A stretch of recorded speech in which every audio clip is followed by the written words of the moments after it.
بسم اللہ الرحمن الرحیم۔ السلام علیکم۔ آج کی یہ قسط شاید عید کے بالکل آخری دن ریلیز ہو اور آج رمضان کی بالکل آخری رات میں ذوالقرنین سیریز کی بھی یہ بالکل آخری قسط ریکارڈ کر رہا ہوں، اس لیے جب آپ اسے دیکھیں تو آپ کو میری اور میرے گھر والوں کی طرف سے عید کی بہت بہت خوشیاں مبارک ہوں۔ اس سیریز کی پہلی 9 قسطوں کے اندر ہم نے بہت کچھ ڈسکس کیا، مثلا سورہ کہف والے ذوالقرنین کی شناخت کہ وہ آخر تھے کون، اور یہودیوں نے نبی کریم صلی اللہ علیہ وآلہ وسلم سے انہی کے بارے میں سوال آخر کیوں کیا تھا۔ تاریخ میں ہمیں ان کا کہیں کوئی ذکر کیوں نہیں ملتا، اور ہم نے پھر وہ تاریخ بھی دیکھی جہاں نام لیے بغیر جگہ جگہ ذوالقرنین کا ذکر ملتا ہے۔ ان اقساط کے دوران میں نے آپ کو 4 مختلف دنیایں دکھائیں۔ پہلی ان لوگوں کی دنیا کہ جن کا سورج مر رہا تھا، وہ کسی عین الحمیہ میں گر رہا تھا۔ دوسری دنیا ان لوگوں کی تھی کہ جو اپنے سورج سے بچ نہیں پا رہے تھے، جن کی زمین پر سفید چمکیلی ہڈیاں بکھری پڑی تھیں، اور جنہیں دیکھتے ہی ذوالقرنین وہاں سے فوراً چلے گئے تھے۔ پھر تیسری دنیا یاجوج اور ماجوج کی دنیا تھی کہ جس کے متعلق 2 سال لگا کر میں نے جتنا ہو سکتا تھا اتنا ڈیٹا اکٹھا کیا تاکہ آپ کے سامنے ایک مدلل تھیوری رکھ سکوں کہ یاجوج ماجوج آخر ہیں کون۔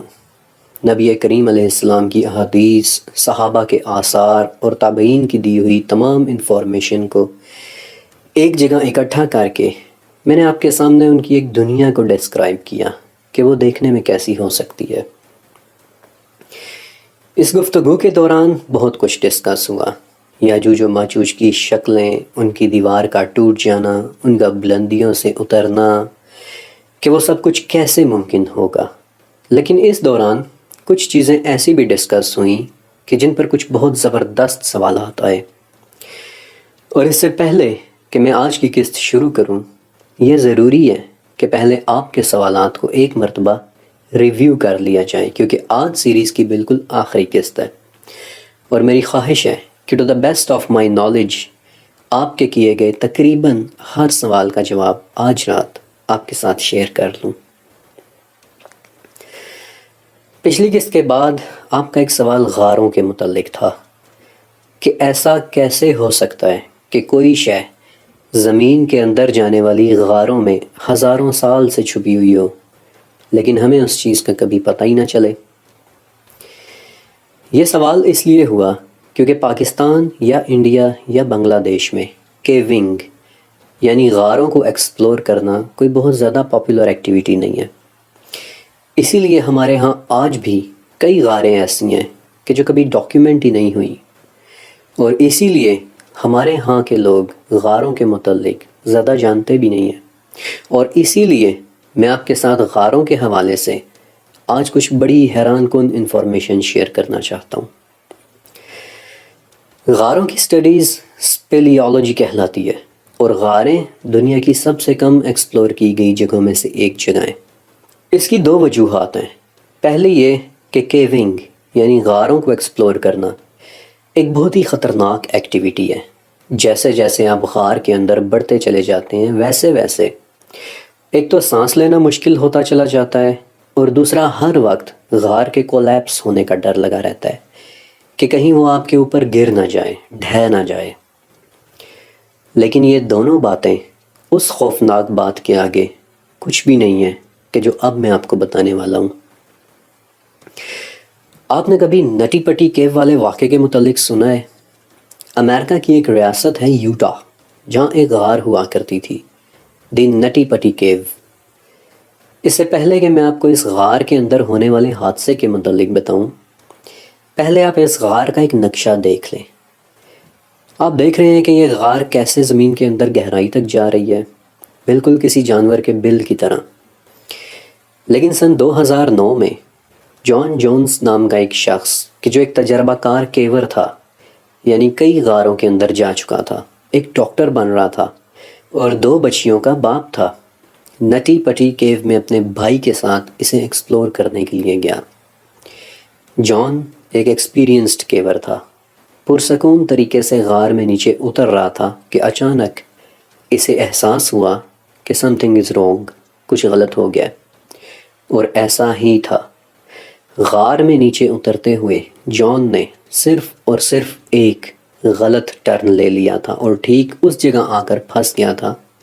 کہ جہاں اس کا سر نیچے، پاؤں اوپر اور ہاتھ ہلانے کی جگہ تک نہیں تھی۔ زندہ ہوتے ہوئے بھی جان ایک طرح کی قبر میں چلا گیا تھا، جہاں سے واپس سے رکھنا اب تقریباً ناممکن تھا، اور یہاں صرف ایک بات ہو سکتی تھی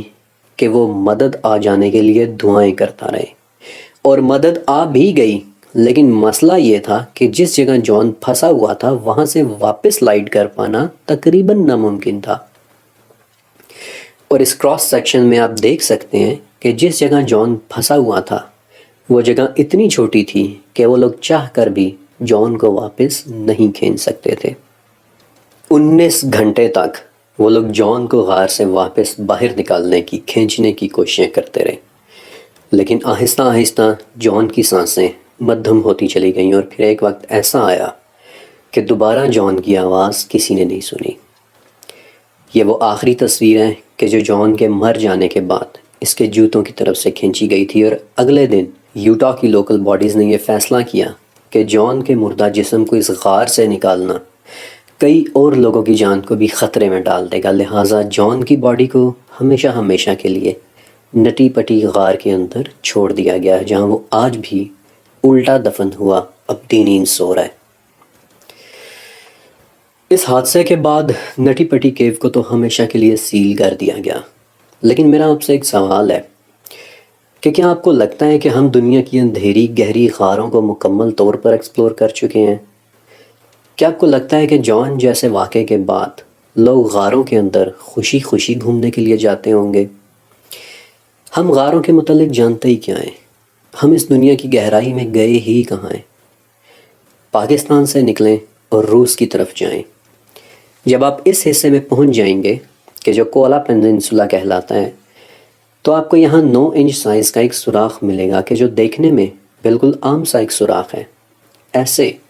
کہ جیسے ویلڈنگ ہوا کوئی ڈھکن ہو، لیکن اس ڈھکن کے نیچے بنا سوراخ زمین کے اندر 12.25 کلومیٹر کی گہرائی تک جا رہا ہے۔ 27 سال کی محنت اور دن رات ڈرلنگ کرنے کے بعد بھی سوویت یونین کے سائنسدان زمین میں صرف 12.25 کلومیٹر کی بورنگ ہی کر سکے، کہ جس کے بعد پھر ان کی مشینری جواب دینا شروع ہو گئی، ٹوٹنا شروع ہو گئی، پگھلنا شروع ہو گئی۔ آئے روز نت نئے ڈرلنگ بلیڈز منگوانے پڑتے، حتیٰ کہ ایک وقت آیا کہ رشین حکومت نے مزید اس ڈرلنگ پروجیکٹ کو جاری رکھنے سے ہی انکار کر دیا اور کہہ دیا کہ زمین کی گہرائیاں ہماری پہنچ سے باہر ہیں۔ یہ سوراخ ہمارے زمین کے اندر جانے کی ناکام کوشش کا ایک جیتا جاگتا ثبوت ہے۔ آج تک اس ڈرلنگ پروجیکٹ یعنی کولا سپر ڈیپ بورنگ سے زیادہ اگر انسان نے کوئی کھدائی کی ہے تو وہ سمندر کے اندر الشاہین آئل فیلڈز قطر نے کی ہے، تقریباً 13 کلومیٹر، لیکن ونس اگین صرف چند انچ چوڑی ایک بورنگ جس نے بمشکل زمین کی سطح کو سکریچ کیا ہے۔ اس کے علاوہ ہمیں زمین کے اندر کا کچھ پتہ نہیں، لیکن ہماری اس ٹیکنالوجی کا کیا کہ جس پر ہمیں بہت ناز ہے، ہمارے وہ سیٹلائٹس کہ جن کے متعلق ہم کہتے ہیں کہ وہ زمین کے ایک ایک انچ کو دیکھ رہے ہیں، کیا وہ سیٹلائٹس زمین کے اندر دیکھنے میں ہماری کوئی مدد کر سکتے ہیں؟ اوکے، ایک سوال کہ اس وقت ہمارے پاس زمین پر دیکھنے والی سب سے طاقتور ٹیکنالوجی کون سی ہے؟ تو اس کا جواب ہے KH-11 کینن، امریکہ کا بنایا ہوا ایک انٹیلیجنس سیٹلائٹ کہ جو 200 میل کی بلندی سے بھی 3.9 انچ ریزولوشن کی تصویر تک کھینچ سکتا ہے۔ میں نے بہت کوشش کی کہ سیٹلائٹ کے ڈیزائن کو آپ کے لیے اسٹڈی کر سکوں کہ یہ کس قدر پاورفل ہے، لیکن امریکہ نے اس سیٹلائٹ کا ڈیزائن مکمل طور پر کلاسیفائڈ رکھا ہوا ہے۔ مجھے اس کے ڈیزائن کو دیکھنے کی ایکسیس نہیں مل سکی۔ ہاں، اگر ملی تو صرف کچھ امیجز کہ جو سیٹلائٹ نے کھینچی تھیں، مثلا 97 میں لی گئی سوویت یونین کی کچھ انٹیلیجنس تصاویر، یا پھر 98 میں لی گئی افغانستان اور سوڈان کی کچھ خفیہ تصاویر، اور 2019 کی ایک تصویر کہ جو اس سیٹلائٹ نے چھپ کر ایران کی ایک خفیہ راکٹ لانچ فیلڈ کی لی تھی، اور اسپیشلی اس آخری تصویر میں آپ اس سیٹلائٹ کے پاورفل کیمراز کا اندازہ کر سکتے ہیں کہ کیسے اس نے 200 میل کی بلندی سے بھی راکٹ اور لانچ سٹینڈ سے اٹھتے ہوئے دھوئیں کو بھی کیپچر کر لیا، یہاں تک کہ آپ کو لانچ پیڈ پر لکھے فارسی الفاظ محصول ملی اور اقتدار ملی بھی نظر آ رہے ہوں گے، یعنی نیشنل پروڈکٹ اور نیشنل پرائیڈ۔ لیکن دیٹس اٹ، یہ تمام تصاویر above the ground تصاویر ہیں، یعنی زمین کی سطح کے اوپر کی تصویریں۔ کوئی انٹیلیجنس سیٹلائٹ بھی یہ نہیں دیکھ سکتا کہ زمین کے اندر کیا چھپا ہوا ہے۔ لیکن ایک ٹیکنالوجی اور بھی ہے کہ جس کے متعلق کوئی یہ کہہ سکتا ہے کہ وہ زمین کے اندر ایکسپلور کر سکتی ہے، اور وہ ٹیکنالوجی ہے گراؤنڈ پینیٹریٹنگ ریڈار۔ لیکن یہ ٹیکنالوجی بھی زمین کے اندر صرف اور صرف 1.3 کلومیٹرز تک ہی دیکھ سکتی ہے، اور وہ بھی اس کا میکسیمم ریکارڈ ہے، کیونکہ جہاں زمین کے اندر چٹانیں شروع ہوئیں وہاں یہ ٹیکنالوجی کام کرنا چھوڑ دیتی ہے۔ ہم زمین کے اندر کی چیزوں کے متعلق ورچولی کچھ بھی نہیں جانتے۔